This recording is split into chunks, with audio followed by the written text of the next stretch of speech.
నమస్తే. నేను మీ జీవి సత్యనారాయణ. ఈ ఎపిసోడ్‌లో నామ్దారి రిటైల్ స్టోర్స్ హైదరాబాద్‌లో ఓపెన్ అయింది. నామ్దారి NAMDHARI నామ్దారి. ఇప్పుడు మనకి డీమార్ట్ ఉంది, స్పెన్సర్స్ ఉన్నాయి, వీమార్ట్ ఉంది, మోర్ ఉంది. ఇలా మన హైదరాబాద్ నిండా సూపర్ మార్కెట్లే. విజేత అని, రత్నదీప్ అని, ఘన్‌శ్యామ్ అని ఇలాంటి సూపర్ మార్కెట్లు అలాంటి దానికి ఇంకొకటి తోడయింది. నామ్దారి అనే సూపర్ మార్కెట్. ఈ నామ్దారి ఏంటిది? ఇది ఎందుకు? దీని మీద చిన్న ఇన్ఫర్మేషన్. ఇవన్నీ కూడా కరెంట్ అఫైర్స్ కిందకే వస్తాయి. కరెంట్ అఫైర్స్ మనకి షేర్ మార్కెట్కి, రిటైల్ మార్కెట్కి, నామ్దారికి మనకేం సంబంధం? కాదు. కరెంట్ అఫైర్స్ అంటే ఏంటంటే మార్కెట్లో ఏమేమి జరుగుతుంది, ఎప్పటికప్పుడు లేటెస్ట్ న్యూస్ని మనం తెలుసుకోవటం, లేటెస్ట్ న్యూస్ గురించి ఇన్ఫర్మేషన్ తీసుకోవటం, లేటెస్ట్ న్యూస్ని బట్టి మన మార్కెట్లో రేపు రాబోయే రోజుల్లో ఇది కూడా ఒక షేర్ పబ్లిక్ ఇష్యూకి వచ్చే అవకాశాలు ఉంటాయి అని తెలుసుకోవటం. ఇప్పుడు మోర్ ఉంది, ఇప్పుడు విజేత ఉంది, రత్నదీప్ ఉంది, ఘన్‌శ్యామ్ ఉంది. ఇవన్నీ కూడా తర్వాత వచ్చేటట్టు వస్తాయన్నమాట. ఒక్కొక్కటి చిన్నగా ఎలా అనేది చూద్దాం. ఇప్పుడు ఇది నామ్దారి రిటైల్ స్టోర్స్. ఇది బంజారా హిల్స్లో లేటెస్ట్గా రీసెంట్గా ఓపెన్ అవ్వడం జరిగింది. ఇది మన సూపర్ మార్కెట్ రిటైల్ స్టోర్స్. అయితే వీళ్ళు ఏంటిది అంటే రైతులతో కలిసి పనిచేస్తూ రైతులకి సీడ్స్ ఇస్తూ నామ్దారి రిటైల్ స్టోర్స్ ఇవాళ పెట్టారు. కానీ నామ్దారి సీడ్స్ ఉంది ఒక కంపెనీ. నామ్దారి సీడ్స్ అంటే వాళ్ళు విత్తనాలు రైతులకి విత్తనాలు సప్లై చేస్తారు. వాళ్ళు రైతులతో టైఅప్ పెట్టుకొని వాళ్ళ ఉత్పత్తులు వాళ్ళు ఏదైతే వీళ్ళు సీడ్స్ ఇస్తే వాళ్ళు పంట పండిస్తారు.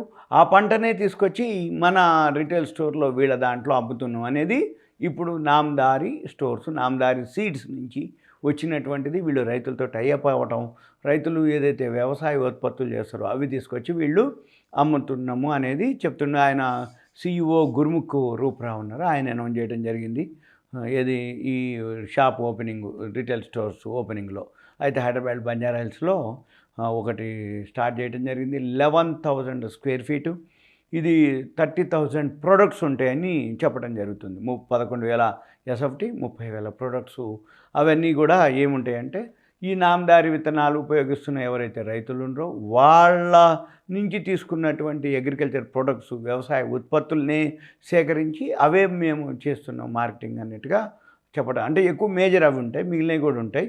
అవి మనం నామ్దారి రిటైల్ స్టోర్స్కి ఒకసారి బంజారా హిల్స్ విజిట్ చేస్తే మనకు ఒక ఐడియా వస్తుంది. తర్వాత ఇవి వీళ్ళకి బెంగళూరులో 30 స్టోర్స్ ఉన్నాయి ఇప్పటివరకు ఆల్రెడీ. బెంగళూరులో, హైదరాబాద్లో ఇప్పుడే స్టార్ట్ చేస్తారు.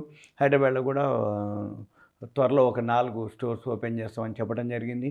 తర్వాత వీళ్ళు ఈ సీడ్స్ సేల్స్లో వీళ్ళు 3rd పొజిషన్లో ఉన్నారు. అంటే మన సౌత్లో 3rd పొజిషన్లో ఉన్నారు. ఏది మన తెలుగు రాష్ట్రాల్లో సౌత్ మన సీడ్స్ అమ్మటంలో 3rd పొజిషన్స్లో ఉన్నారు.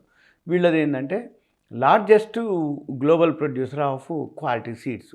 అంటే విత్తనాల్లో వీళ్ళు క్వాలిటీ అనమాట, లార్జెస్ట్. తర్వాత ఈ స్పానింగ్ వేరియస్ కంట్రీస్లో కానీ క్లైమాటిక్ జోన్స్, మళ్ళీ సీడ్ వెరైటీస్లో వీళ్ళు అంటే పెద్దది అని చెప్తున్నారు వాళ్ళు. తర్వాత వీళ్ళు 1985లో ఎస్టాబ్లిష్ అవ్వడం జరిగింది బీదర్లో, కర్ణాటక స్టేట్లో. అక్కడి నుంచి బెంగళూరుకిలో వెళ్ళిపోయి బెంగళూరులో 30 రిటైల్ స్టోర్స్ ఉన్నాయి. హైదరాబాద్లో ఇప్పుడు ఒకటి ఓపెన్ అయింది, ఇంకో 4 స్టోర్స్ ఓపెన్ చేస్తామని చెప్తున్నారు. తర్వాత వీళ్ళు హైబ్రిడ్ క్రాప్స్, హైబ్రిడ్ ప్రొడక్షన్ అనమాట వీళ్ళ concept. Hybrid crops, hybrid production. వీళ్ళు రైతులతో టైఅప్ ఉంటుంది, రైతులకి వీళ్ళే ఇస్తారు. అయితే వీళ్ళకి ఇప్పుడు 12,145 ఫార్మ్స్ ఉన్నాయి అక్రాస్ ద వరల్డ్లో వీళ్ళకి మొత్తం. తర్వాత 1,000+ నెట్ హౌస్లు ఉన్నాయి వీళ్ళకి ప్రొడక్షన్ ఫెసిలిటీ కోసం 1,000+.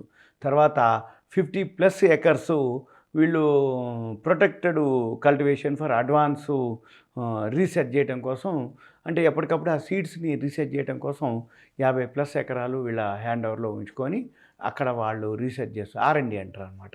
R&D అంటే సీడ్స్ అది ఎలా ఉంటుంది, ఎంత ఈల్డ్ వస్తుంది, ఎంత ప్రొడక్షన్ వస్తుంది, అది ఎలా ఉంటుంది, మిగిలిన దానికి కాంపిటీటర్స్, మిగిలిన దానికి ఏవైతే ఉన్నాయో అవన్నీ చూసి వీళ్ళు రీసెర్చ్ R&D చేస్తుంటారు. తర్వాత వీళ్ళకి ఇప్పుడు 15,000+ ఎకర్స్ ఓపెన్ ల్యాండ్ ఉంది. వాళ్ళు ఏంటంటే ల్యాండ్ బ్యాంక్ అంటాం. ఈ ల్యాండ్ బ్యాంక్ ఏంటంటే వీళ్ళు లాంగ్ లీజ్ తీసుకోరు, అంటే కాంట్రాక్ట్ తీసుకోరు రైతుల దగ్గర నుంచి. అక్రాస్ ద ఇండియాలో వీళ్ళకి 15,000+ ఎకరాలు వీళ్ళ దగ్గరే ఉన్నాయి అన్నమాట. లీజుకి తీసుకొని వీళ్ళు ఏం చేస్తారు, ఈ రైతుల నుంచి తీసుకున్నటువంటిది వీళ్ళ దగ్గర వ్యవసాయం చేయటం కోసం అనమాట. దాన్ని ల్యాండ్ బ్యాంక్ అంటారు. ఇవన్నీ వీళ్ళు చెప్పడం జరిగింది. రాబోయే రోజుల్లో వీళ్ళకి కాంపిటేటర్ అనమాట. అంటే ఇప్పుడు ఏంటి, ప్రతిరోజు ఏదైనా సరే కాంపిటీషన్ ఉంటేనే మనకి అంటే కన్జ్యూమర్కి సర్వీస్ దొరుకుతుంది, కన్జ్యూమర్కి ఒక ప్రైసు రీజనబుల్ ప్రైస్ కానీ కాంపిటేటివ్ ప్రైస్లో దొరుకుతుంది. అంటే ఏంది, క్వాలిటీ ఉంటుంది, ప్రైస్లో ఒక ఉంటుంది. అంటే ఉదాహరణకి ఒక ఏరియాలో ఒక కాలనీలో ఒక సూపర్ మార్కెట్ వచ్చింది, వెంబట ఇంకో సూపర్ మార్కెట్ ఉంటుంది, పక్కన ఇంకో సూపర్ మార్కెట్. అంటే ఏంది, ఒక సూపర్ మార్కెట్ ఎక్కువ ఉండటం వలన కాంపిటీషన్లో ఏమవుతుంది, ప్రైసెస్ మీరు చూస్తే ప్రతిరోజు అంటే బుధవారం అని, శనివారం అని, ఆదివారం అని మా దగ్గర ఈ ధరలు ఉంటాయి, ఇంత ఉంటుంది అనేది అనమాట. ఒక్కొక్కళ్ళు ఒక్కొక్క కాంపిటీషన్. అంటే మేము ఇవి తక్కువకి ఇస్తాం, అది తక్కువకి ఇస్తాం, ఇట్లానే ఉంటుంది. అంటే కాంపిటీషన్ కనుక లేకపోతే ధరలు తక్కువ ఉండవు. కాంపిటీషన్ కనుక ఉన్నట్లయితే క్వాలిటీ ఉంటుంది, ప్రైస్ రీజనబుల్ ఉంటుంది, మనము ధరలను చూసుకొని బిజినెస్ ఇవ్వడానికి ఉంటుందనే ఉద్దేశంతో ఎక్కువ శాతం ఇప్పుడు రాబోయే రోజుల్లో నామదారి అనేది ఇప్పుడు వీళ్ళకి కూడా ఇంకొక కాంపిటీషన్ అవుతుంది. ఇదంతా మీకు అవేర్నెస్, ఎడ్యుకేషన్, నాలెడ్జ్ పర్పస్. ఇంకొకటి, ఇది షేర్ మార్కెట్ రిలేటెడా కాదా అనేది కాదు. ఎందుకంటే ఇది ఒక రిటైల్ స్టోర్స్ రాబోయే రోజుల్లో ఇప్పుడు ఆల్రెడీ వీళ్ళకి బెంగళూరులో 30 స్టోర్స్ ఉన్నాయి. ఇప్పుడు వీళ్ళది ప్రైవేట్ లిమిటెడ్, తర్వాత ఏమవుతుంది పబ్లిక్ లిమిటెడ్ అవుతుంది, ఐపీఓకి వచ్చే అవకాశాలు కూడా ఉండొచ్చు రాబోయే రోజుల్లో. ఎప్పుడో ఒకసారి వింటాం మనం. ఇది సింపుల్గా మనము కరెంట్ అఫైర్స్ గురించి. ఇలాంటి విషయాలు మీకు ముందు కావాలి అనుకుంటే మీ పేరు, ఏరియా, వాట్సాప్ మెసేజ్ పెడితే, ఇంకా మీకు ఏదైనా షేర్ మార్కెట్ డౌట్స్ కనుక్కుంటే కంటెంట్ రూపంలో మెసేజ్ పెట్టినట్టయితే నేను మీకు వీలు చూసుకొని మీకు ఎక్స్ప్లెయిన్ చేయడానికి వీలవుతుంది. సుమన్ టీవీ ప్రేక్షకులకు ధన్యవాదాలు. Thank you. సెలవు.